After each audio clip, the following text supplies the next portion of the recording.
میرے سایہ ہر ولی اللہ جل شانہ کی بارگاہ میں دعا ہے جو آیت مقدسہ تلاوت کی ہے اسی کا مفہوم صحیح معنوں میں عرض کرنے کی توفیق عطا فرمائے آمین۔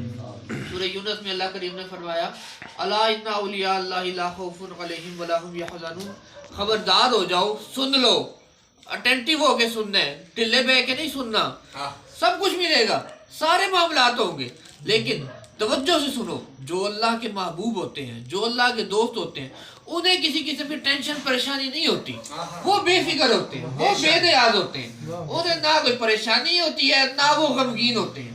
لیکن شرط یہ ہے، اللہ نے پہلے شرط لگائی ہے، پہلے ہمیں خبردار کیا ہے، اٹینٹیو ہو کے سنو، خبردار ہو کے سنو، پھر شرط لگائی ہے جو اللہ کے دوست ہوتے ہیں، جو اللہ کے دوست ہوتے ہیں انہیں کوئی ٹینشن پریشانی نہیں رہتی۔ اللہ کے جتنے بھی ولی آئے، تمام ولیوں میں ایک بہت بڑا نام، سب سے بڑا نام تو نہیں کہہ سکتے لیکن ایک بہت بڑا نام، حضور غوث پاک حضرت سیدنا غوث اعظم دستگیر میرا محی الدین عبد القادر جیلانی رضی اللہ تعالیٰ عنہ، آپ کا نام نامی ہے۔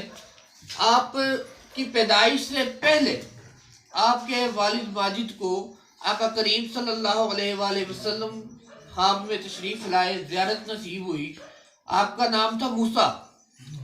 حضور غوث پاک رضی اللہ تعالیٰ عنہ کے والد گرامی کا نام تھا سید موسیٰ۔ آپ رضی اللہ عنہ کے خواب میں آقا کریم صلی اللہ علیہ وآلہ وسلم تشریف لائے اور فرمایا موسیٰ تجھے مبارک ہو، تو ایک نیک بچے کا باپ بننے والا ہے، یا ابا صالح، ابا صالح کہہ کے پکارا۔ اس دن سے آپ کا نام ابو صالح پڑ گیا۔ موسیٰ بہت کم لوگوں کو پتا ہے، زیادہ لوگ ابو صالح کے نام سے جانتے ہیں کیونکہ یہ نام انہیں نبی پاک صلی اللہ علیہ وآلہ وسلم نے عطا فرمایا تھا۔ آتے سال یکم رمضان المبارک کو حضور غوث پاک رضی اللہ عنہ کی ولادت ہو گئی۔ جس وقت ولادت ہوئی تو پورا مہینہ حضور غوث پاک رضی اللہ تعالیٰ عنہ صبح کے وقت، سحری کے وقت والدہ کا دودھ نوش فرمایا کرتے تھے، سحری کے وقت والدہ کا دودھ پیا کرتے تھے، اس کے بعد افطاری تک کچھ نہیں کھاتے پیتے۔ بچے عام طور پہ جو چھوٹے بچے ہوتے ہیں 6 مہینے تک بچوں کا یہ معمول ہوتا ہے، رونا، کھانا پینا، سو جانا، اس کے علاوہ کوئی کام نہیں ہوتا، رونا، کھانا پینا اور سوتے رہنا۔ لیکن آپ نے پورا رمضان المبارک پورا مہینہ صبح سحری کے وقت دودھ پیتے تھے، پھر افطاری کے وقت دودھ پیا کرتے تھے۔ 29واں روزہ ہو گیا، اب رات کو پریشانی بن گئی کہ بادل آیا ہوا ہے، صبح روزہ ہے یا عید ہے، بڑی پریشانی بنی۔ جو بغداد شہر کے لوگ تھے ان لوگوں نے فیصلہ کیا اس طرح کرتے ہیں، سیدوں کے گھر میں ایک بچہ پیدا ہوا ہے، اس کی طرف سادات کے گھر کی طرف چلتے ہیں، ان کے گھر میں جا کے دیکھتے ہیں کہ وہ کیا کہتے ہیں۔ حضور غوث پاک رضی اللہ تعالیٰ عنہ کے والد گرامی کے پاس آئے، پوچھا حضرت جی آپ کیا حکم کرتے ہیں، صبح عید کریں یا روزہ رکھیں؟ آپ نے فرمایا صبح نماز سے پہلے ہے نا اس وقت بتاؤں گا۔ صبح نماز سے پہلے پہنچے، جو سحری کا وقت تھا، سحری کے وقت پہنچے، آپ کے والد ماجد نے ارشاد فرمایا کہ آج روزہ ہوگا۔ انہوں نے پوچھا جی آپ کو کیسے پتا؟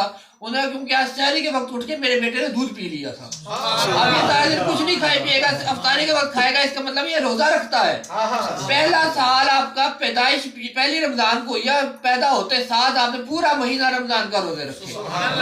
4.25 سال جب آپ کی عمر مبارک ہو گئی، آپ رضی اللہ تعالیٰ عنہ کی والدہ نے مدرسے بھیج دیا، مدرسے چلے گئے آپ قرآن پاک پڑھنے کے لیے۔ جس وقت گئے آپ خود ارشاد فرماتے، ایک بندے نے سوال کیا آپ سے حضور آپ کو کب پتا چلا کہ آپ ولی اللہ ہیں؟ آپ نے ارشاد فرمایا میں 4 سال کا 4.25 سال کا ہوا نا، 4 سال 4 مہینے 4 دن کا ہوا میں، میری والدہ نے مجھے مدرسے بھیج دیا کہ بیٹا جا کے قرآن کی تعلیم حاصل کر۔ میں جس وقت مدرسے کے لیے گیا، میں اپنی آنکھوں سے دیکھتا، اپنے کانوں سے سنتا تھا، اللہ کے فرشتے زمین پر ہوتے تھے اور آوازیں لگا رہے ہوتے تھے ادھر ادھر ہو جاؤ، رستہ دے دو، اللہ کا ولی تشریف لا رہا ہے۔ 4.25 سال آپ کی عمر مبارک ہے، اور فرشتوں کو آپ دیکھتے بھی تھے اور ان کی آوازیں سنتے بھی تھے کہ وہ کہتے تھے کہ ادھر ادھر ہو جاؤ، رستہ دے دو، اللہ کا ولی تشریف لا رہا ہے۔ آپ پہنچ گئے مدرسے پہنچ کے قاری صاحب نے کہا بیٹا پڑھو بسم اللہ، جس طرح بچوں میں بسم اللہ کروائی جاتی ہے، پھر یہ سمجھ قرآن پڑھایا جاتا ہے۔ آج کل مدنی قاعدہ چل رہا ہے، قرآن مجید کو سمجھنے کے لیے، اس کے اصول کے لیے، تجوید کو، قرأت کو سمجھنے کے لیے پہلے قاعدہ پڑھایا جاتا ہے، پھر قرآن شریف شروع کروایا جاتا ہے۔ قاری صاحب نے شروع کروایا بیٹا پڑھو بسم اللہ الرحمن الرحیم۔ حضور غوث پاک رضی اللہ تعالیٰ عنہ 4.25 سال عمر ہے، بسم اللہ الرحمن الرحیم الحمدللہ رب العالمین الرحمن الرحیم مالک یوم الدین ایاک نعبد و ایاک نستعین. پہلے سپارے سے شروع ہوئے 18 سپارے پورے سنا دیے. وقل رب اغفر وارحم وانت خیر الراحمین. یہاں تک پورا 18 سپارے سنا دیے. بیٹھتے بڑے حیران بھی ہوئے. انہوں نے کہا یہ کوئی معمولی بچہ نہیں لگتا, 4.25 سال عمر ہے اس کی, 18 سپارے سنا دیے. کہنے لگے بیٹا آگے بھی پڑھو اور بھی سناؤ. انہوں نے کہا حضور مجھے اتنا ہی آتا ہے. کیوں اور کیوں نہیں آتا؟ انہوں نے کہا جب میں اپنی ماں کے پیٹ میں تھا نا, میری ماں روز بیٹھ کے قرآن یاد کرنے کی کوشش کرتی تھی. میرے پیدا ہونے سے پہلے اس نے 18 سپارے یاد کر لیے.